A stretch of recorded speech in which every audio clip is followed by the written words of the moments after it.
Doctor Naveed Mustafa Morai कि असां जेको केस हींअर जेको मूं वटि आयो रिसेंटली इहो थींदो आहे CP चाइल्ड इन खे चवंदा आहिनि। इहो अक्सर थींदो आहे, वॾे मुदे बुखार मां थी ईंदो आहे।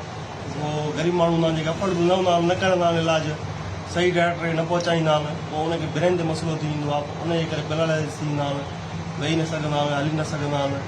ऐं प्लस में जेके पैरालाइज़ केसिस हूंदा आहिनि स्ट्रोक जा, जेके फाले जे असां चवंदा आहियूं, BP वधण जे करे थींदो आहे। अॼुकल्ह BP आम थी वियो आहे, उनजे करे ब्लड प्रेशर जे करे पोइ पैरालाइज़ थींदा आहिनि। ऐं इन खां अलावा ॿिया केसिस हूंदा आहिनि जेके सर्जरी थींदी आहे, असां उहे बि अटेंड कंदा आहियूं। ऐं प्लस में या थोरा अहिड़ा मसाइल हूंदा आहिनि जेके पैदाइशी ॿार हूंदा आहिनि घणा जेके उहे ईअं पैरालाइज़ हूंदा आहिनि, त उहे बि असां अटेंड कंदा आहियूं।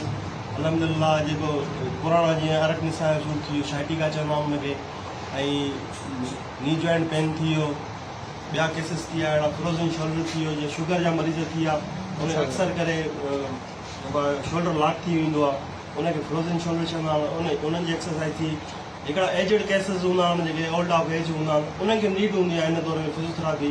हीअ शइ आम थी वई आहे, माना जेके आम आहे, हर माण्हू जी ज़रूरत आहे। हिकु माण्हू खे छॾे ॿिए माण्हू जी ज़रूरत आहे, इहा हर माण्हू जी ज़रूरत आहे। अच्छा दादा, बहितर इहो आहे अॼुकल्ह असां वटि जेको आयल आहे सभ खां बहितर न आहे, ख़राब में ख़राबु आहे। उहो जेको आहे सुठो इस्तेमालु करे, कोशिशि करे त वॉक करे सभ खां वधीक बहितर आहे। ऐं वॉक खां बहितर माना दवाउनि खां बहितर जेको आहे वॉक आहे ऐं एहतियात आहे। सभ खां पहिरियों एहतियात करे माण्हू त बहितर आहे, दवाउनि खां बचे वेंदो।